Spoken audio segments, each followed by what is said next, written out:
Hi, good evening. My name is Craig M., and I am a very, very grateful member of the Worldwide Fellowship of Al-Anon Family Groups, which includes Alateen. Good evening. Hi. Shelley, thanks. I remember your first meeting. I want to set the record straight. I didn't wear a suit to every Al-Anon meeting. I think I was late from work or something that night, and she's right, I was in a suit. I didn't wear a suit most of the time, but I did that night, and I thought she was going to turn right around and walk back out. I'm glad you stuck around, Shelley. You're a fine example of our fellowship program. I want to thank Dale and the committee for inviting me, especially given the fact that when you invited me over a year ago, I lived about 2 miles from here. And now I had to travel from Washington, D.C. to be with you. So thank you for that, for still allowing me to come and being willing to cover a few more expenses than what you might have first anticipated when you invited me. Annie, I want to thank Annie for picking us up at the airport, and Nancy, who's going to take us back on Monday, and Shelley for your friendship and that introduction. I also want to point out that I talk about my qualifier, you'll hear this in a minute, as Linda. It is not this Linda, okay? And nor is it the woman that I'm now married to, Rhonda, the love of my life, sitting in the front row here. We married in December of 27th, and so we are still in our newlywed period, I think. But Rhonda, I'm glad we're here. Thank you.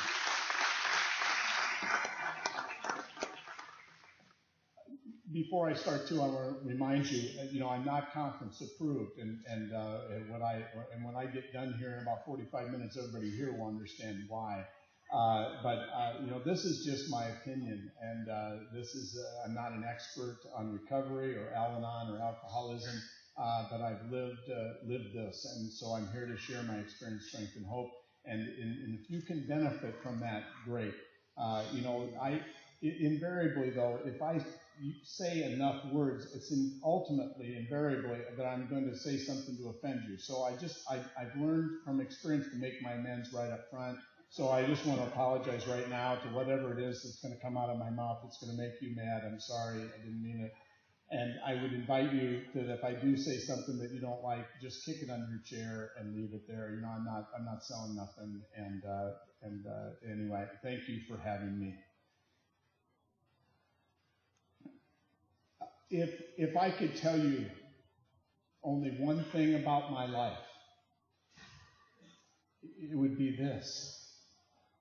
I'm the oldest of 3 children. I was born and raised in northern Iowa, a small town, 1,800 people, where the entire village raises all the children. I jokingly say I had 900 sets of parents. I couldn't get away with nothing, and small town, everybody raised us. And I was very fortunate. I was raised by a loving mother and father who cared for me. They provided for my brother and sister and I lacked for nothing. We were modest, low middle income people. My father was an auto body repairman.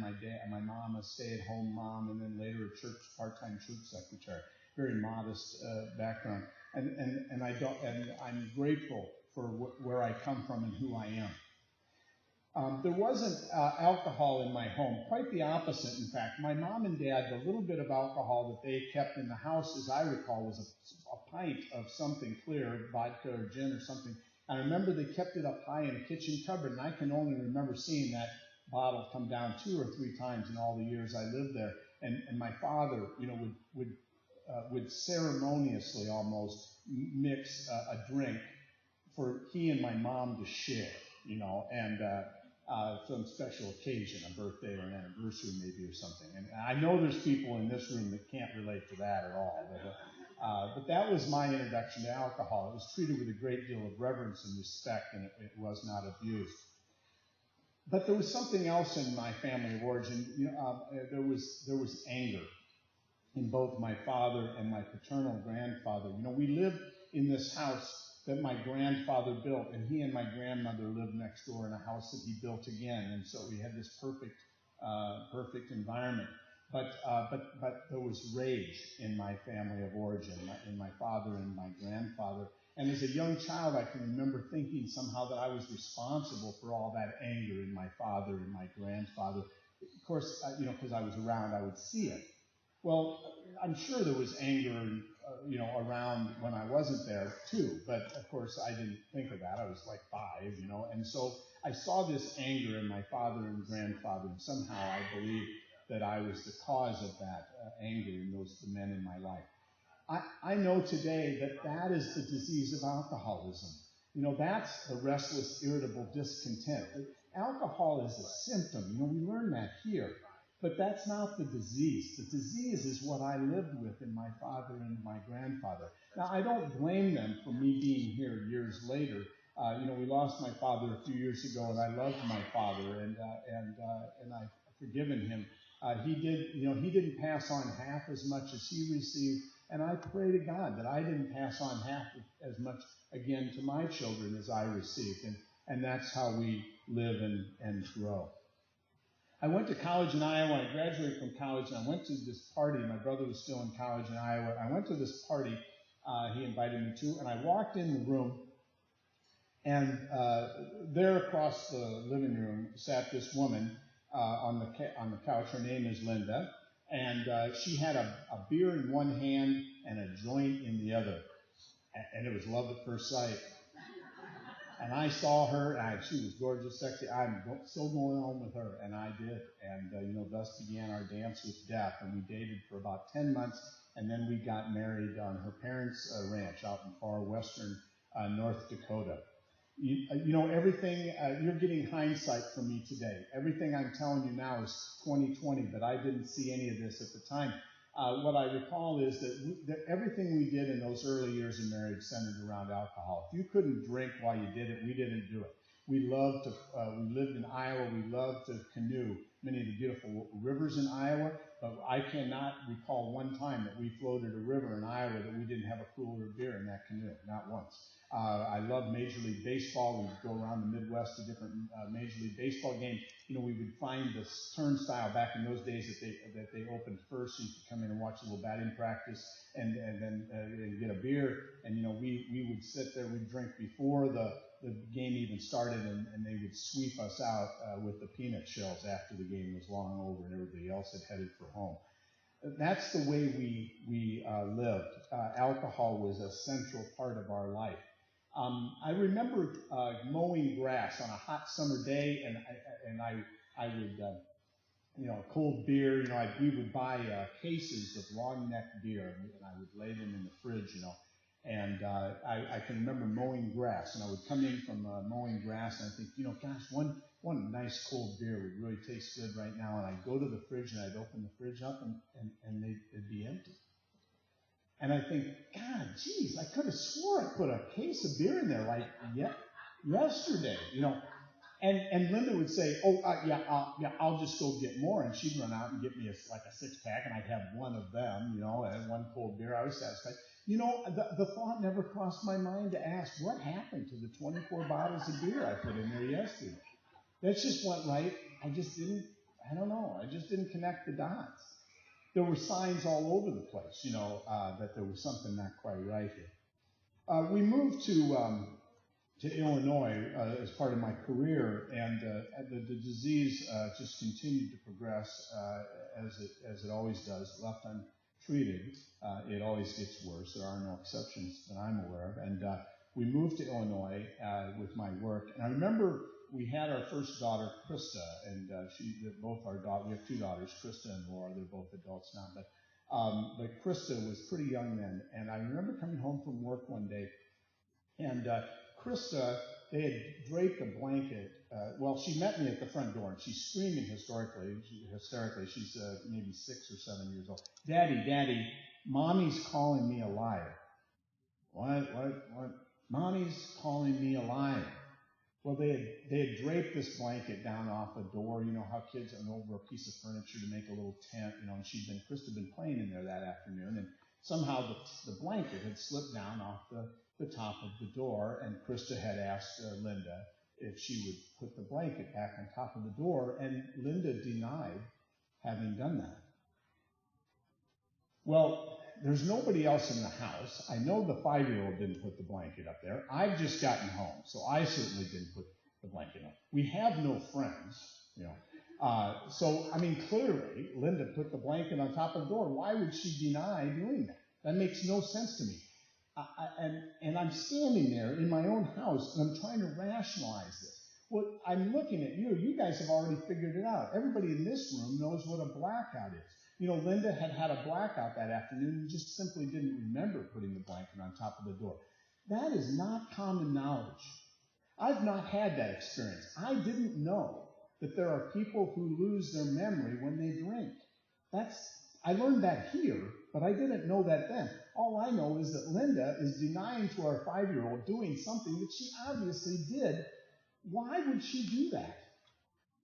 Little things like that over a period of time will drive you crazy because it's not rational, and I could not figure it out. Why is she doing this? And she denied to me putting the blanket on top of the door.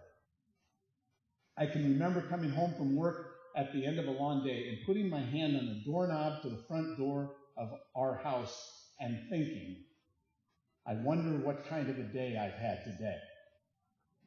Isn't that crazy? My day was done. Whatever day I'd had. But it was all predicated on what I was going to find on the other side of that door. Was she sober or drunk? I wonder what kind of a day I've had. The loneliness and the hopelessness. The watershed event for us is I worked at a university and we were invited. I was a junior member of a staff, and the senior leadership of this institution had invited us to a potluck dinner. It wasn't any big deal, except that they had invited the number 2 people from all these departments, and it was a symbolic thing, I think, that they were acknowledging that you were kind of the heir apparent to this department head job, and they want to meet you, and they want to meet your partners. So I said to Linda, hey, we've been invited to this potluck dinner over at this vice chancellor's home next Friday night. And Linda said right up front, she said, I don't want to go. And I'm ashamed to tell you, I didn't give her that option. I said, Linda, this is not a social thing. This is a progressive career thing. We've got to go. This is work. This isn't pleasure. We got to suit up, show up, and we got to do this thing. My career depends on it. We have to do this. And I just didn't accept no as an answer from her. Well, the Friday night came around, and I came home from work that night, and I found Linda she was all dressed up. She looked nice. She'd made a potluck dish to share. She was a good cook, and she had something ready to go. But she was so drunk she couldn't stay on her high heels. And I'm ashamed to tell you tonight that I drugged that woman to that event. And we walked up to the front door of this vice chancellor's home, and Linda went off this way to find another drink, and I went off this way to get as hell far away from her as I could, because I didn't want anybody to know that I was with her. Isn't that interesting? Couldn't leave her at home, but I don't want to be seen with her. That's my stuff. And during the course of the evening, before dinner, where it's cocktail hour thing, and I'm standing. There was a beautiful home that led a living room that led into a garden. It was a spring night, much like this, and so the doors were all open to the garden. And I'm standing in this doorway talking to a colleague who had never met Linda. When Linda came staggering between the two of us, literally staggering, and then just kind of hit the door frame and kind of ricocheted on into the house. And this colleague said, "Who was that?" And I'm ashamed to tell you tonight, I put that same look on my face and I said, "Who was that?" My boss saw all this, and he called me out in that garden a little bit later and he said, "Craig, Linda's not doing very good. You got to get her out of here." And so I found Linda, and we made up some excuse. We left that night before dinner was even served. That was on a Friday night. On Monday morning, that boss did something that to this day I thought took more guts. He walked into my office first thing 8 o'clock Monday morning and gently closed the door, and he said, "Craig, about Friday night," he said, I think you might be in denial about Linda's drinking, and you guys have got to get some help." Well, I knew he was right, and so I went home that night and I talked to Linda, and yes, we agreed we needed marriage counseling. Yes, that's what we needed. I don't know why we thought marriage counseling was a good idea. You know, in hindsight, looking back, it's like the wings have just fallen off our airplane. Let's try putting some air in the tires, you know. So off we go to marriage counseling. I'll never get this guy. We walk into his office, you know, and he says his counselors are prone to do, well, what seems to be the problem? Well, that's all the opening I need. I'm in there. Well, it's her drinking. You know, if she would just quit drinking, we would be fine. And this guy looked at me and he said, well, you know, just because somebody drinks every day doesn't mean they're an alcoholic. Well, Linda likes this guy. That's what she's been telling me for years, you know, and she loves this guy. She's a PhD. You better pay attention. He's got credentials. He knows what he's talking about. Gosh, I felt so shamed and so embarrassed. I thought, geez, you know, maybe this is my deal. You know, maybe the problem here is my problem with her drinking. Maybe she doesn't have a problem at all. Maybe I just need to grow up or something, right? And I felt so shamed and so alone. And we left, and we went a couple more times, and we both concluded that marriage counseling really wasn't helpful or necessary, and we quit going.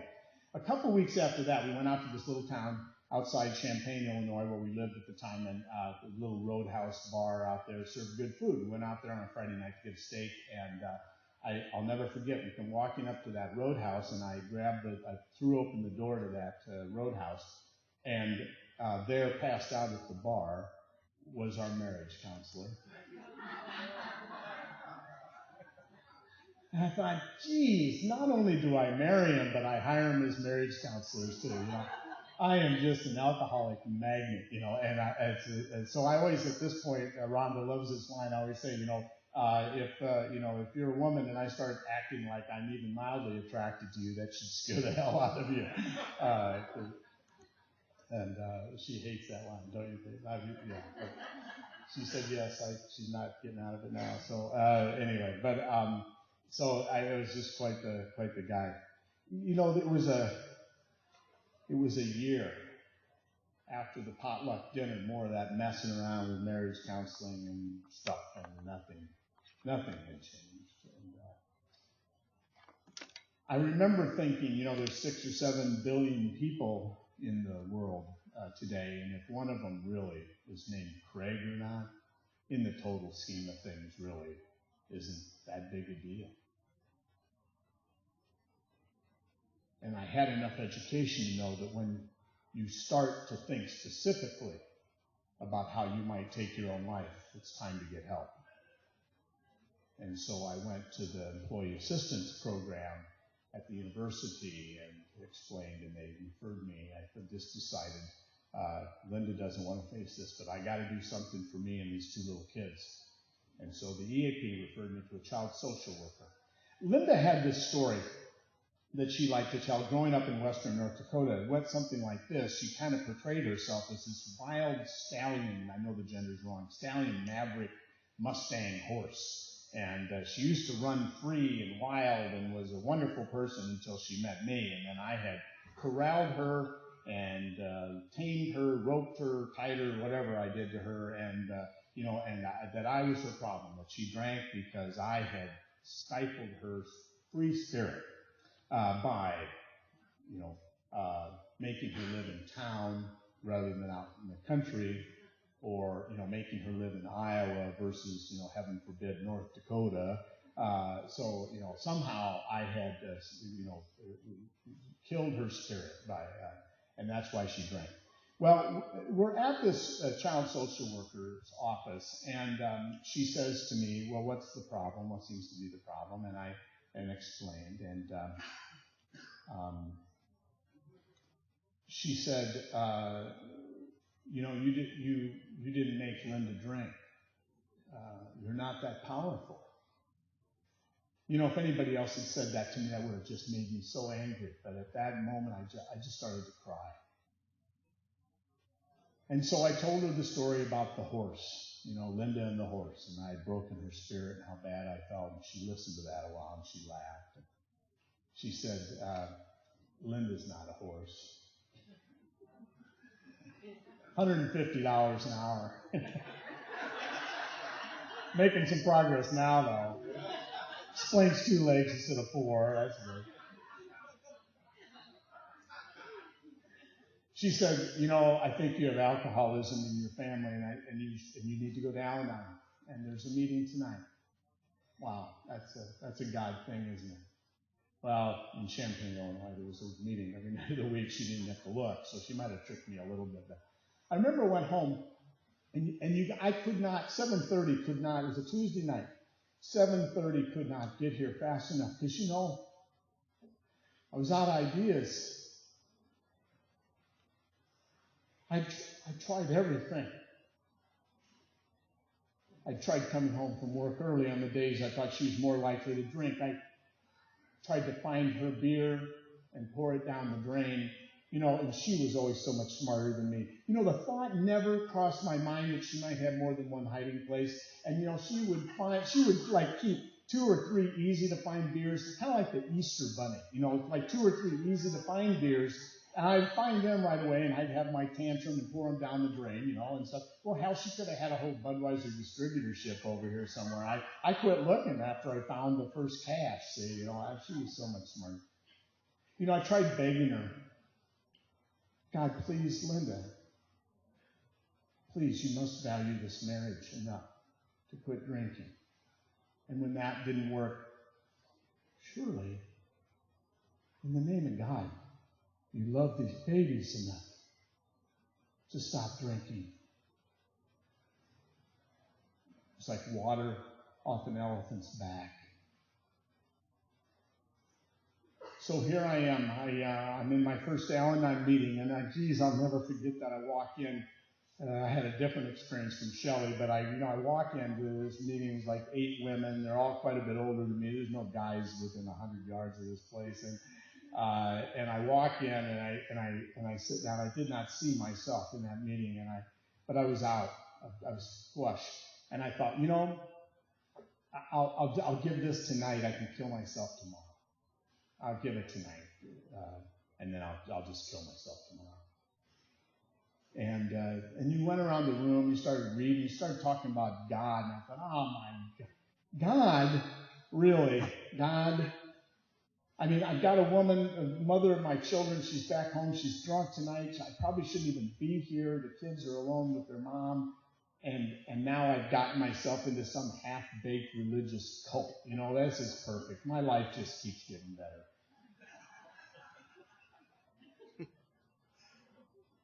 But you went around the room and you shared.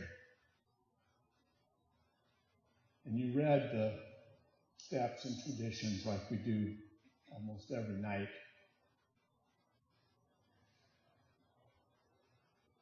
And I heard you read the 5th tradition, and when you said, each Al-Anon family group has but one purpose, to help families of alcoholics.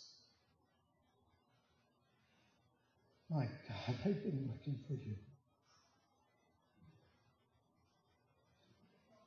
And you went around the room and you shared and you told my secrets. And I remember thinking, that doggone social worker, I bet she had dinner with these gals.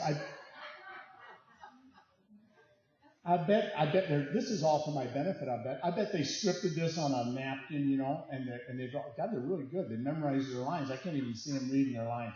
Because this is all about me, right? This is all for my benefit. I love the speaker that says, I may not be much, but I'm all I ever think about, Well, of course, that's not what was going on. But how else could I explain that they were saying things out loud in this meeting that I had felt and just shared with that social worker just 2 hours earlier?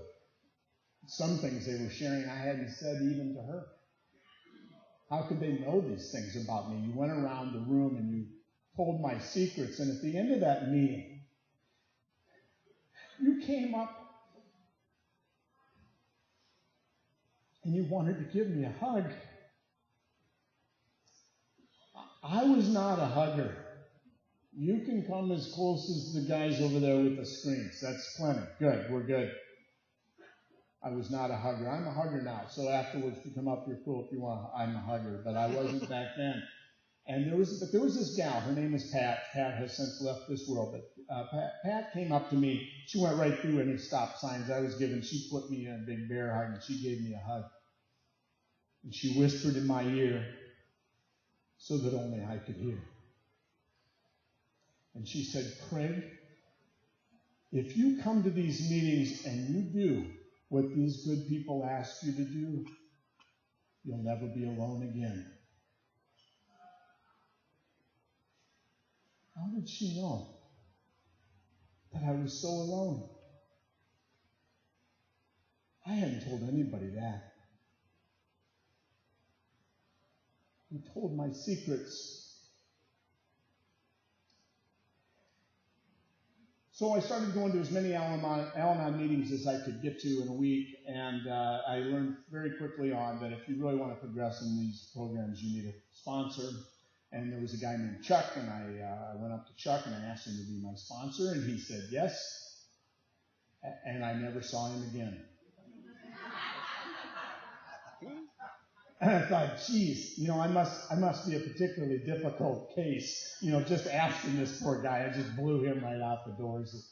He's gone, Well, I did run into Chuck in another venue once and later, and he apologized to me. He said I shouldn't have said yes. So I kept going to meetings, and I met a guy named Sam. And I'll tell you something about Sam. Sam scared the heck out of me because I could tell by looking at Sam, just by listening to what he shared in the meetings, if I asked him to be my sponsor, he was going to say yes. And if he said yes, I was going to be doing the steps. I wasn't going to just see him at a meeting once a week. I was going to have to do stuff. I wasn't sure I wanted to do stuff. So I couldn't even get the words out to Sam. I went up to him. I said something mealy-mouthed like, Sam, would you consider, going over the 12 steps with me? And he put his hand up like this. He said, stop. He said, if you're asking me to be your sponsor, my answer is yes. And I said, well, yeah, that's what I'm asking. But this last guy, I blew him right out of the program. And I thought we ought to go slow. Maybe it's like dating. You have to have coffee first. You can't just go right to sponsorship. That's just wrong. He said, here's my phone number. I want you to call me every day for 3 weeks. If you miss, you start over. Here's a list of books I want you to buy. I haven't got a car, so I want you to pick me up and take me to the grocery store. I'm still looking for that one in the literature, by the way. And he said, I want you to take an 8.5 by 11 sheet of paper. I want you to draw a vertical line right down the middle of the page on the top of the left-hand column. I want you to write power over the column. On the right-hand side, powerless over. I want you to start making a list of everything that comes into your mind. And when you think you've got an exhaustive list, I want you to call me and read it to me. And thus began the most amazing journey of my life. We went to meetings together. We found the other guys in the Champaign-Urbana area that were in Al-Anon. We got a group of guys together, and we would road trip on Saturday nights. I remember we went up to Rantoul, Illinois. We had a small meeting, good meeting, but small meeting. We'd go off, a bunch of us guys, get a carload of guys, we'd go off for Chinese food, and then we'd road trip up to Rantoul. We'd triple the size of the meeting. They just loved it when we came in there. We had so much fun. Then we'd go back to this other guy's place, play a little table tennis, the disease was progressing, and yet I recall those as some of the happiest days of my life as I was with my brothers. People that knew exactly what I was feeling.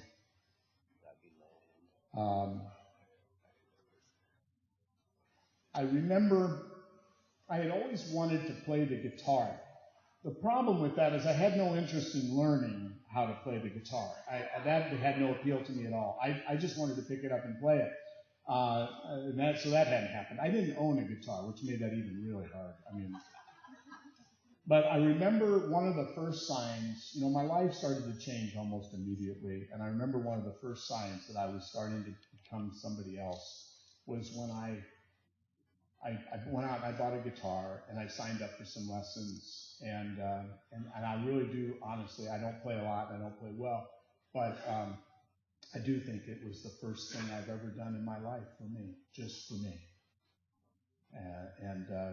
My life began to change. I hate my Al-Anon anniversary birthday. It's February 27th, 1996. I hate it because every year since I've been in the program, a couple of days leading up to that date, it is as if I forget everything that you've taught me, and I go back to being pre-Al-Anon Craig, and I just hate that. I hate that. And I have since come to recognize it as a gift from my higher power. I think my God is telling me, remember, this is how you used to live all the time. And if you stop coming and you stop doing this deal, this is how you will live again. I only need to be reminded of that once a year. That's plenty. Thank you, my loving God. So I was having one of these meltdowns, and I'm on the phone with Sam one night, and it's a couple of days before my anniversary, and I'm whining to him. I said, Sam, I bought the books, I went to the meetings, I called you every day, took you to the store. I'm not getting any better. I want my money back. And Sam listened to me patiently, and then he said, I think you should make a gratitude list of no less than 26 things for which you are grateful. And I heard this little voice inside my head say, I don't want to make a gratitude list. I just want to keep feeling sorry for myself. And then he said, and I think you need to get to a meeting. And I thought, that voice said, I don't want to go to another meeting. I was going to about 5 meetings, 6 meetings. This is one meeting, one night a week. I didn't have a meeting. The last thing I wanted to do was go to another meeting. But I didn't say that. I thought it really loud, but I didn't say it. And then Sam said this, because there might be somebody there you can help. Wow. I hadn't thought of that. Where I was that night, I was so into me. The last thing on my mind was helping you. But that's when I started to get it. I'll tell you, I told you up front, I'm not conference approved, not selling nothing, but this is my truth. You take and do whatever you want with this. There is a gift here, and if you have been here any length of time, you know what it is. But here's something that you might not know. If you want to keep it, you have to give it away. That's the deal. I don't get to keep this if I'm unwilling to share it with others. Pat knew that. That's why she came up and put her arms around me and whispered in my ear. I learned in another place. I am an avid bicyclist. I drive Rhonda crazy. I'm trying to get her on a bike, and she is fighting me every step of the way. But I love to ride a bicycle. And just know this about me. When I have, when I'm, riding downhill with the wind at my back, I call myself Lance.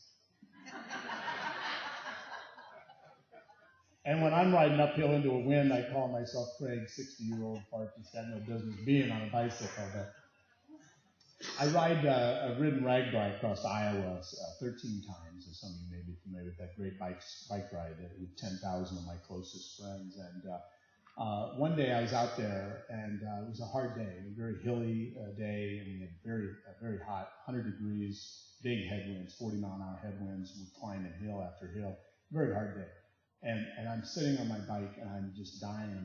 And I said this prayer, and I said, God, please help me. I can't do this today. This is too hard for me. And the thought that occurred to me was find somebody to help. Find somebody to help.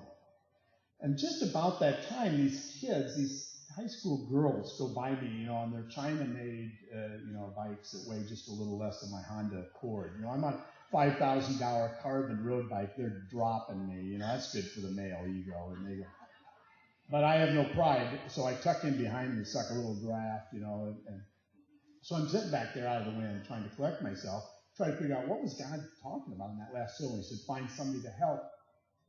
And sitting back there, I can't help but overhear these two young ladies, and one one of them is crying, and I overhear her say to her friend next to her, it's too hard for me today. I'm not going to make it.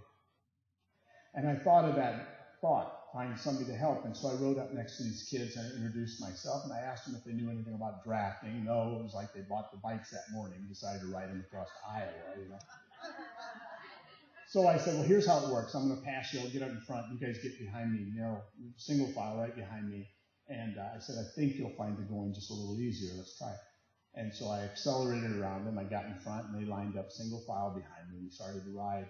I'm not exaggerating. We didn't ride 30 seconds. A guy came up next to us, saw what I was trying to do, and said, hey, can I take a turn? And he got in front of me. And then another gal, and a guy, and a guy, and a gal got in front of them. And within just minutes, we had 50 bicycles, all in single file. And I looked down at this little computer speedometer on my bicycle, and we were riding twice as fast as we had been riding just moments earlier by ourselves.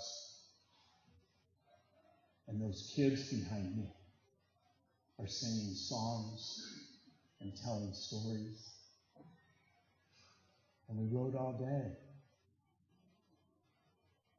That's how this works. By myself, I'm nothing. But with you, there is nothing I cannot do. I learned that from you. I learned that from those kids. It is my privilege to sponsor some guys, and I'm so proud that so many of them could be here today. I'm grateful for you guys. Thank you for coming and being here to support me. I want to tell you a story how I met one in particular who happens just to be sitting right here tonight. And it's rare that I get to have Lalit right here in the front row for me to tell this story. I tell this story with his permission every time I speak, and he's heard it a million times. So one of the things that I do in service is I'm on the hotline, for hotline, Al-Anon hotline calls, people calling in for meeting information. And that's not call central here in Lincoln, Nebraska. I hope that doesn't come as a shock to any of you. I get maybe 3 calls a year. And 2 of them are wrong numbers. I got to tell you this funny story. So one night I get this Al-Anon hotline call, 3 a.m. This guy calls in the Al-Anon hotline, and he's afraid he's going to drink. And I said, oh, man, this is Al-Anon. Well, yeah, I know, he said. So I talked to him for a little bit, and he's in AA, Linda. He's in AA. He's got an AA sponsor. I said, well, why don't you call your AA sponsor? He says, well, hell, it's 3 o'clock in the morning.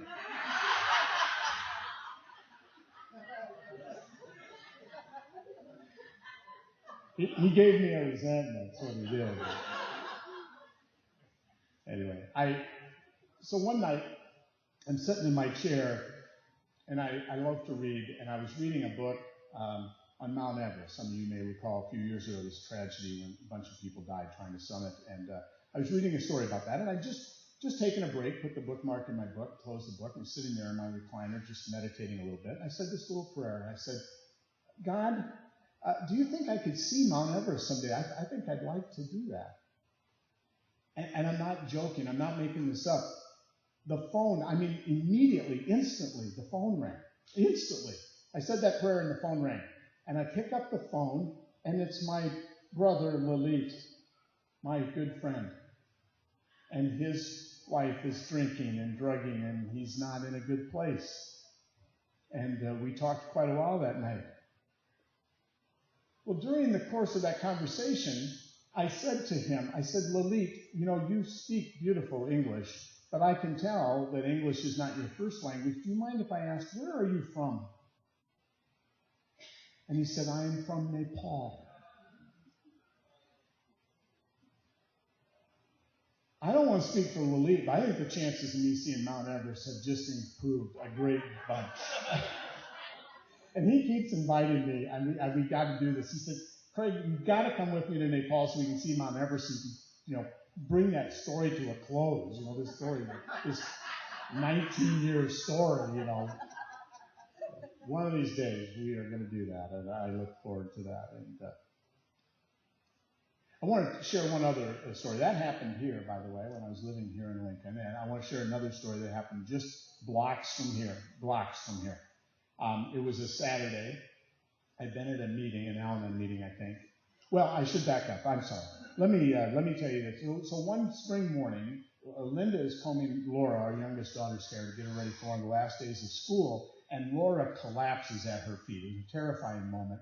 Linda yelled at me downstairs. I came up, and Laura was all ashen and gray, and we thought we'd lost her. And I called 911. We got an ambulance on the scene. Well, I'm pleased to tell you that it wasn't anything life-threatening or serious, but we didn't know. And so we had her transported just to be safe over here to Bryant Hospital. And I'm sitting in the emergency room with this child, and I'm going to be honest with you. I got a bit of a resentment about the $2,700 this whole day has just cost me, the ambulance ride, which Laura really enjoyed, by the way, as a 7-year-old.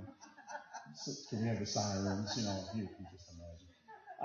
And the emergency room visit, and I'm sitting there feeling a little bit of resentment, knowing that it really wasn't life-threatening in the end, not necessary.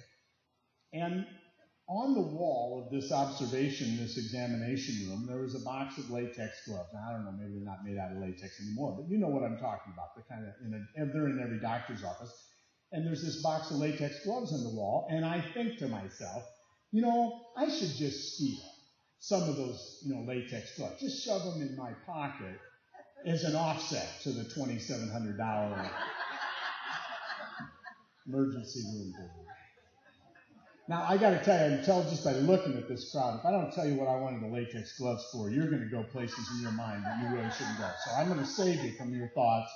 I have some antique cars, and I change the oil in my own cars, but I don't like getting oil on my fingernails. I'm a little bit of, I just don't like that. And so when I change the oil on these vehicles, I would wear latex gloves. So that's what I wanted the latex gloves for.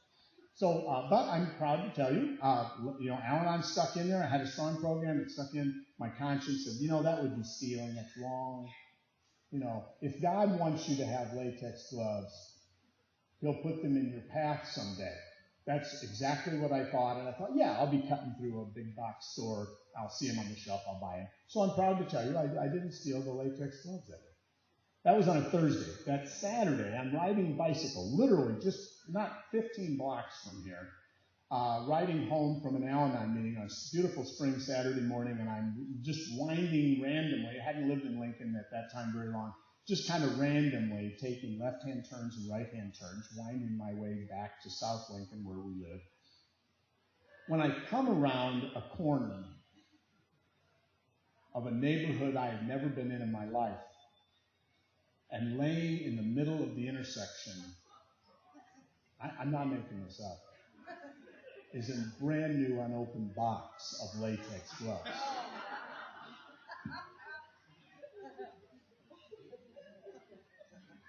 I could tell from a distance what they were, and I just started. Have you ever laughed and cried at the same time?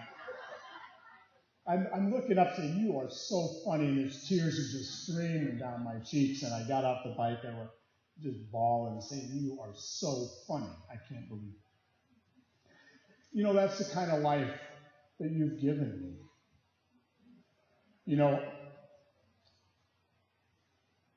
A relationship with my higher power. I believed in a God. But how could a God with 7 billion people in the world take time out for my stupid problems? He's got typhoons and hurricanes and starvation and famines and wars, and I had this little God.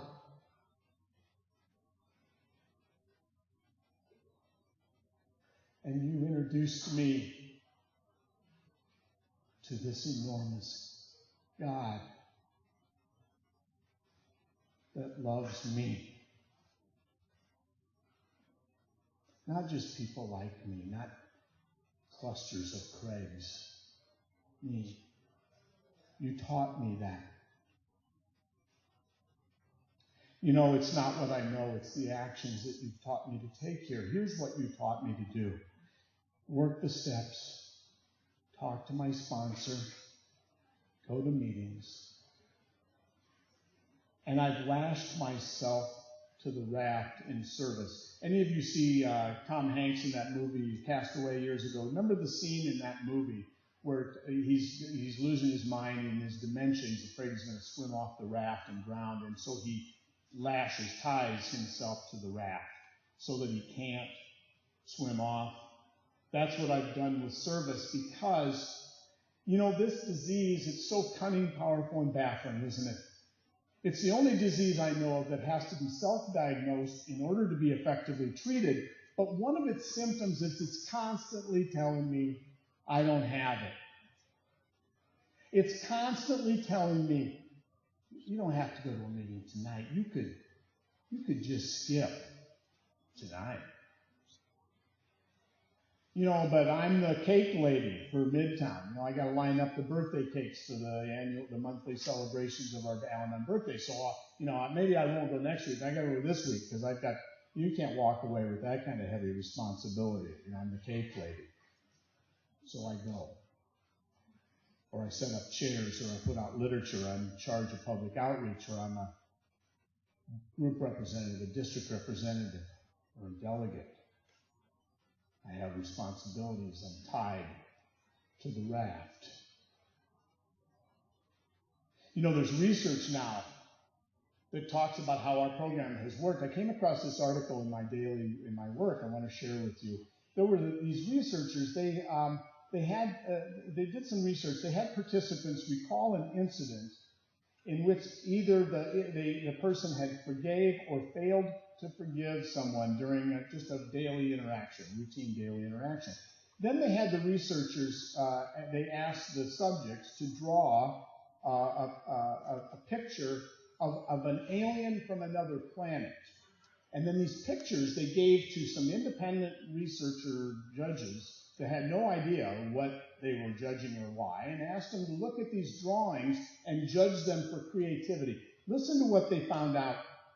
They decided that the less human the drawings were, that was a sign of creativity. So the less, maybe 3 eyes instead of 2, or multiple limbs instead of 2 arms and 2 legs. Here's what they found.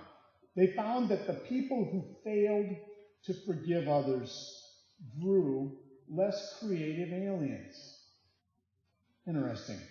That matters, the researchers say, because it suggests that failing to forgive creates additional cognitive load. That is, it uses brain power that then's not available for other tasks.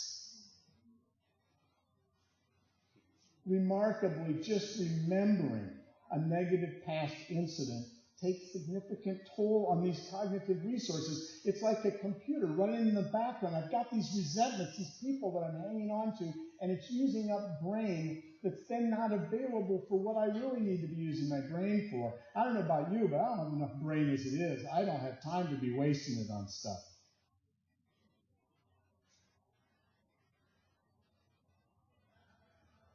You helped me, you taught me how to go through the steps so that I could learn to forgive.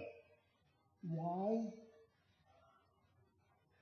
So that I could hear God. Find somebody to help. Mount Everest. Latex gloves.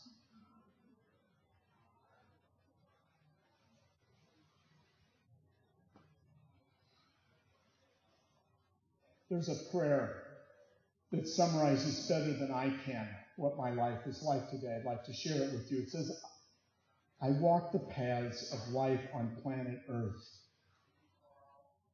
taking baby steps in wide-eyed wonder. You hold my hand and guide my feet until I can leap into your imagination and become one with all that is holy.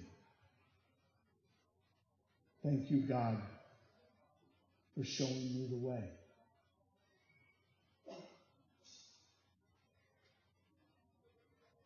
If I could tell you only one thing about my life, it would be this.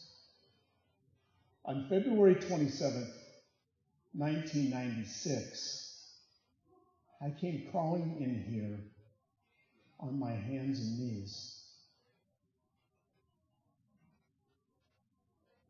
And you put your arms around me.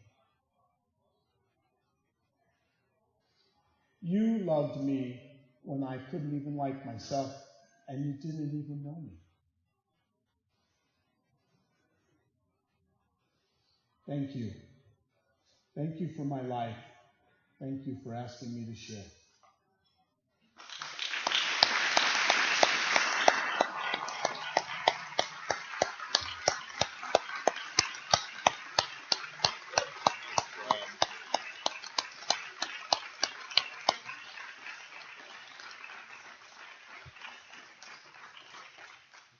Thank you, Craig. That was awesome.